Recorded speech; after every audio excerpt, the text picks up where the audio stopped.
You're sitting in a small, smoke-filled room about 800 years ago, watching a woman carefully mend a wool tunic with a bone needle. It is a quiet, mundane observation, the kind of unremarkable moment that has happened billions of times across human history. You notice her hands are steady, her face is lined with the pragmatism of adulthood, and she moves with the weary confidence of someone who has managed a household for years. In your mind, you've probably already assigned her an age, maybe 30 or 35. But if you were to look at the legal records of her town, or the whispered gossip of the local tavern, you might find something that shatters your internal timeline. There is a persistent, nagging paradox at the heart of how we view our ancestors. We are told they died young, yet we assume they started families at an age we would consider childhood. We've been conditioned to believe that for most of human history, 12-year-old brides were the norm and that childhood is a luxury invented by the Victorian middle class. It's a vivid, disturbing image that colors every period drama and history textbook we consume. But when you actually look at the skeletons, the tax rolls, and the cold reality of human biology, the math begins to fall apart. If ancient humans really married as young as we're told, our species probably shouldn't have survived long enough for you to be sitting here today. The truth isn't just a matter of different traditions. It's a matter of survival, and the stakes were much higher than a simple wedding vow. But the real story is far more complicated than the myths suggest.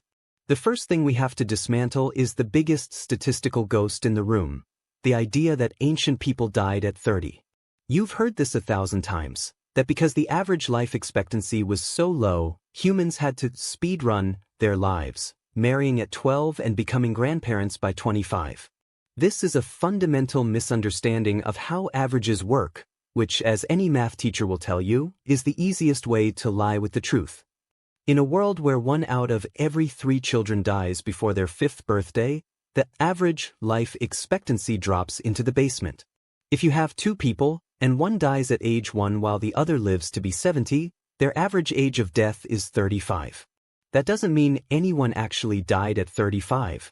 It just means the world was a dangerous place for toddlers. Once a human in the ancient or medieval world made it past the gauntlet of childhood diseases, they were remarkably likely to live into their 50s, 60s, or even 70s. Biologically speaking, there was no rush. The pressure to reproduce at the first possible second wasn't a biological imperative driven by an early grave, because the grave wasn't as close as we think. This myth creates a false sense of urgency that simply didn't exist for the average peasant or hunter-gatherer. When we look at the actual skeletal remains from sites like the Roman city of Herculaneum or medieval English cemeteries, we don't see a population of exhausted teenagers. We see adults who lived long, multi-generational lives. The danger wasn't that time was running out. The danger was that starting too early could end a life before it truly began. To understand why marriage at 12 was rarely the reality for the masses, we have to look at the biological brake pedal known as adolescent sterility. Popular history assumes that as soon as a girl reaches puberty, she is ready to become a mother, but human biology is far more cautious than our legal codes. In many pre-industrial societies, the onset of menarche, the first menstrual cycle, happened much later than it does today, often between the ages of 15 and 17.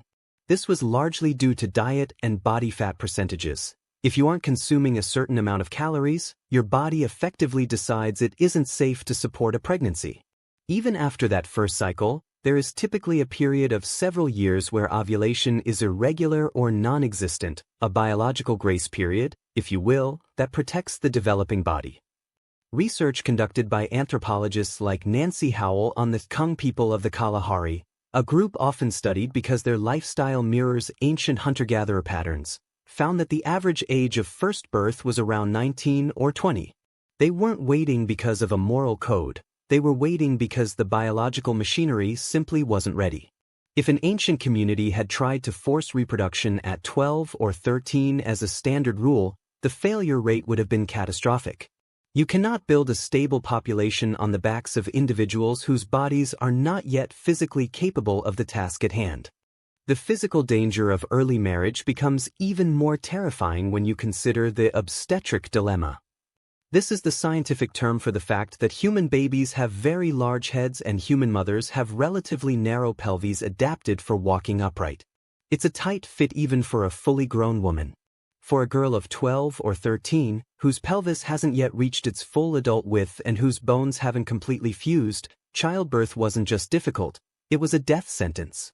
Paleopathologists, who study ancient diseases and trauma in skeletons, rarely find evidence of successful childbirth in very young adolescents. Instead, they find obstetric tragedies, remains of young girls who died with the fetus still in the birth canal because their pelvic opening was physically too small to allow for passage.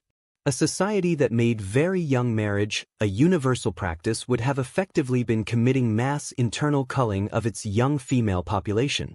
Evolution is a harsh teacher, and any group that consistently lost its young women before they could reach their peak reproductive years would have been wiped out by groups that waited. This selection pressure, which, quite frankly, is the ultimate bottom line of biology, favored those who delayed family building until the body was structurally sound enough to survive the ordeal. But if biology was screaming wait, why does the historical record seem to say the opposite? This is where the gap between the elite and the commoner becomes a chasm. When we look at history, we are usually looking at the top 1%, the kings, queens, and nobles who actually knew how to write and had people to record their lives. For the elites, marriage wasn't about love or biology, it was a high-stakes game of political chess. We see famous cases like Margaret Beaufort, the mother of Henry VII, who was married at 12 and gave birth at 13. Her story is often used to prove that this is just how it was, but we forget that her contemporaries were actually horrified. The records show that her early pregnancy was considered a scandal and a physical disaster that left her unable to have more children. Even in the elite world, she was an outlier, a cautionary tale of what happens when political greed overrides physical reality. Most noble child marriages were actually legal contracts on paper, what we might call betrothals. The children might have a ceremony, but they would then be sent back to their respective nurseries or schools to live apart until they reached an age that the society deemed functional. This was, in essence, a medieval version of a save-the-date that lasted 6 years. The vast majority of people, the 99% who worked the fields, couldn't afford such political theater. For the average person in ancient or medieval times, marriage was an economic merger that required a startup capital most teenagers simply didn't have. This is what historians call the European marriage pattern, a concept famously detailed by demographer John Hagenel in 1965. In most of Western Europe, a couple was expected to start their own independent household upon marriage. They didn't just move into the husband's parents' basement. To do that, a man needed to inherit land or learn a trade, and a woman needed to accumulate a dowry of linens, tools, or livestock. This accumulation of resources took time. Parish records from the 14th and 15th centuries show that for the common peasant, the average age of marriage for women was actually between 18 and 23, and for men, it was often the mid-20s. If you married at 12, you were effectively a beggar. You had no land, no tools, and no way to feed the mouths you were about to create. The economic break was just as powerful as the biological one. Society enforced a delay not out of a modern sense of childhood innocence, but because an impoverished, teenage-led household was a liability to the entire village. You were a part of a community, and the community didn't want to support a family that hadn't put in the years of labor required to pay their own way. The legal codes themselves often mislead us because we confuse minimum age with typical age. Ancient Roman law, for instance, set the minimum age of marriage at 12 for girls. This sounds shocking until you realize that our own modern laws often have similarly low thresholds in certain jurisdictions, yet we don't assume every American is marrying at 16. The Roman law was a floor, not a ceiling. It was designed to provide a legal framework for elite families to settle inheritance disputes and seal alliances early. However, when we look at Roman tombstones, the social media of the ancient world, the data tells a different story. Inscriptions from across the Roman Empire show that while some elite girls did marry in their early teens, the average Roman woman outside the senatorial class was marrying in her late teens or early 20s. Even in a society where life was undeniably harder, the social and economic norms pushed the actual practice of marriage far past the legal minimum. The law said you can, but the reality said you probably shouldn't, and most people listened to the reality.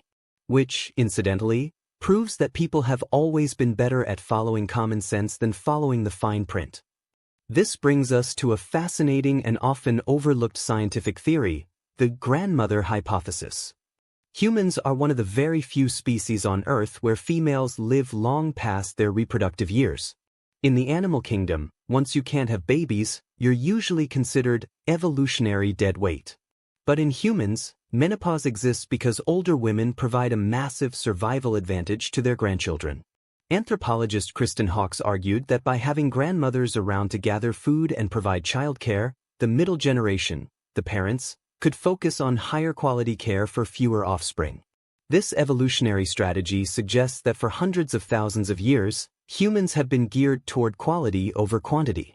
If we were a species that prioritized marrying as young as possible and churning out as many babies as possible starting at age 12, we wouldn't have evolved this long-tail life structure. Our very biology is built around a slow, careful ramp-up to adulthood. We are slow-grown creatures. We have the longest childhood of any primate because our brains and social structures are so complex that they require decades of development. To suggest that ancient humans routinely bypassed this development to start families at 12 is to argue against the very evolutionary path that made us human in the first place. But let's look at the countermyth for a moment, the idea that early marriage never happened at all. We have to be careful not to swing the pendulum too far in the other direction. There were certainly cultures and eras where early marriage was more common, particularly in societies with extremely high mortality rates or those under intense demographic pressure. In the aftermath of the Black Death in the 14th century, for example, we see a temporary dip in the marriage age in some regions as communities scrambled to replenish their numbers.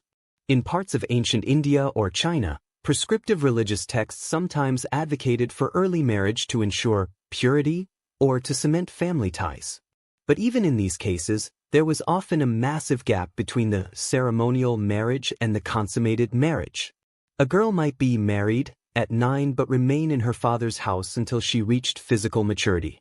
We often look at the date on a marriage contract and assume it's the date they started a life together, but for much of history, those were two very different events.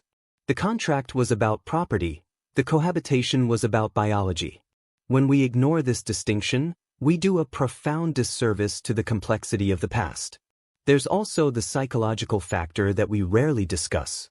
We like to imagine that ancient people were tougher or more mature than we are today, as if living in a hut somehow makes a 13-year-old brain function like a 30-year-old brain. But neuroscience tells us that the human prefrontal cortex, the part of the brain responsible for long-term planning and impulse control, doesn't finish developing until the mid-20s. This is a biological constant. A teenager in 500 BC had the same impulsive, developing brain as a teenager in 2024. Ancient societies weren't blind to this. We see it in their literature, their comedies, and their laments. They viewed youth as a time of folly and inexperience. They didn't look at a 12-year-old and see a woman. They saw a child who needed guidance. The idea that people grew up faster in the past is mostly a myth we use to justify the hardships they endured. They didn't grow up faster. They just had more responsibility thrust upon them, often with tragic results. To suggest otherwise is to ignore the reality of human development that has remained unchanged for millennia. So, if the biology said no, the economics said no, and the brain development said no, why does the child bride narrative persist so strongly in our collective imagination? Part of it is a form of chronocentrism, the belief that our time is the only time that has ever been enlightened or moral. By imagining the past as a dark, predatory place where children were routinely sold into marriage, we make ourselves feel better about the present. It creates a comfortable distance between us and them. But it also stems from a misunderstanding of what marriage actually was. For most of history, marriage wasn't a romantic union between two individuals. It was a survival pact between two families. When we see a young marriage in the records, We are often seeing a desperate attempt by a starving family to offload a mouth they can no longer feed, or a noble family trying to prevent a war. These were not norms, they were extremes. They were the symptoms of a world under duress, not the blueprint for a functioning society. When we treat the exceptions as the rule, we erase the lived experience of the billions of people who lived quiet, sensible lives. If you look back at the woman in that smoke-filled room, you realize that her life was shaped by the same fundamental constraints that shape ours. She needed to be strong enough to survive a pregnancy, she needed to have enough food in the cupboard to feed a toddler, and she needed a partner who had proven he could contribute to the household. These are not modern requirements, they are human requirements. The idea that she was a 12-year-old playing house is a fantasy we've projected onto her. She was likely 22, she had spent the last decade learning the complex skills of survival, and she was entering marriage as a fully formed adult capable of navigating a brutal world. Which, let's be honest, is a much more impressive story than the one we usually tell. By giving her back her adulthood, we also give her back her dignity. We stop seeing the past as a freak show of early death and child rearing and start seeing it as a long, continuous struggle to protect the next generation. This brings us to the big reveal of our investigation. The most shocking thing about ancient marriage isn't how different it was from ours, but how similar the target has always been. Throughout history, whenever humans have had a modicum of stability, enough food, no active plagues, and a functional community, they have naturally gravitated toward a marriage age in the late teens and early 20s. This is the human sweet spot. It's the point where biological maturity, psychological development, and economic readiness finally align. We didn't invent late marriage in the 20th century, we simply returned to the natural human baseline once we removed the extreme pressures of absolute poverty and political warfare. The traditional child marriage we fear is actually a historical aberration, a breakdown of the system caused by extreme inequality or desperation. The modern way is, in many ways, the ancient way. We are finally living the life that biology and evolution always intended for us, but which history rarely allowed us to have in full. But there is a darker side to this realization. If the unnatural state of humanity is to protect childhood and delay marriage until maturity, then the periods where that didn't happen aren't just different cultures, they are evidence of systematic failure. Every record of a 12-year-old mother is a record of a society that had failed its most vulnerable members.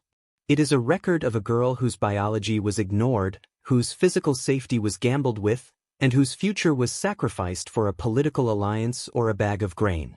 When we say, it was just a different time, we are offering an excuse that the biology of those girls never gave them. Their pelvis still shattered, their bodies still failed, their lives were still cut short. The comforting lie that they didn't feel it the way we would, or that they were ready, because life was shorter, is a way for us to avoid the chilling reality of what they went through. Think about the sheer number of lost generations, the women who could have been healers, weavers, leaders, or even just grandmothers, but who instead became obstetric tragedies in a burial mound. When we look at the skeletons of the past, we aren't just looking at data points, we are looking at a history of risk. Every time a community pushed the marriage age lower, they were playing a game of Russian roulette with their own survival. The fact that we are here today is a testament to the fact that, for most of the last 50,000 years, we chose the safer path. We chose to wait. We chose to value the long-term health of the mother over the short-term gain of a contract. We are the descendants of the people who were smart enough to realize that a child cannot raise a child, and that a body still in the process of building its own bones cannot be expected to build the bones of another. So, the next time you see a movie or read a book that tells you everyone married at 12 in the old days, you should feel a healthy dose of skepticism. Ask yourself, how did they survive? How did the mothers live to be grandmothers? The answer is almost always that they didn't marry that young. They waited until the porridge was ready, until the house was built, and until the body was strong. The child bride is a ghost that haunts our history books, but she was rarely the woman standing in the village square. The woman in the village square was older, tougher, and much more like you than you've been led to believe. She had a life that was long enough to matter, and she guarded it with a pragmatism that we are only just beginning to understand. But there's a final thought that we have to sit with, and it's the most uncomfortable one of all. We talk about the past as if it's a closed book, a series of mistakes we've finally corrected. We look back at those legal codes from ancient Rome or medieval England and shudder at the minimum age of 12. But we forget that the only thing standing between us and those dark ages isn't a change in our DNA. It's not that we've become more moral or evolved in the last few centuries. The only thing that changed was the stability of our calories and the security of our borders. If the global supply chain collapsed tomorrow, if the crops failed for 3 years straight, and if the mortality rate for children spiked back to 30%, those ancient pressures would return in a heartbeat. The economic and biological breaks that we've enjoyed for the last century are a privilege, not a permanent upgrade to the human condition. We are still the same creatures, governed by the same pelvic limits and the same caloric needs. Ancient humans didn't marry young because they wanted to, they did it when they were forced to buy a world that gave them no other choice. It wasn't a tradition they cherished, it was a price they paid when everything else went wrong. When we look at the young marriage in history, we aren't looking at a different way of life. We are looking at a society in survival mode, a society that has reached the end of its options and is starting to eat its own future. It's a chilling thought to realize how thin the veneer of our modern childhood actually is. We've built a world where we can afford to let our children grow up, but that world is a fragile construct. How does it change your view of your own life to realize that your extended youth isn't just a social trend, but a hard-won biological victory? Does it make the past seem more distant, or does it make our own stability feel more precarious? We like to think we've escaped the trap of the ancient world, but we are still living in the same bodies, subject to the same unforgiving math. If you find these deep dives into our hidden history as fascinating as I do, consider joining our community here. We explore the messy, complicated reality of being human every week. Because the most terrifying thing about the girl who was married at 12 isn't that she lived so long ago. It's that she's still there, waiting in the shadows of every civilization that forgets how much it costs to stay human. The past isn't a different world, it's a mirror. And if the reflection looks like a child in a wedding dress, it means the world outside is already dying.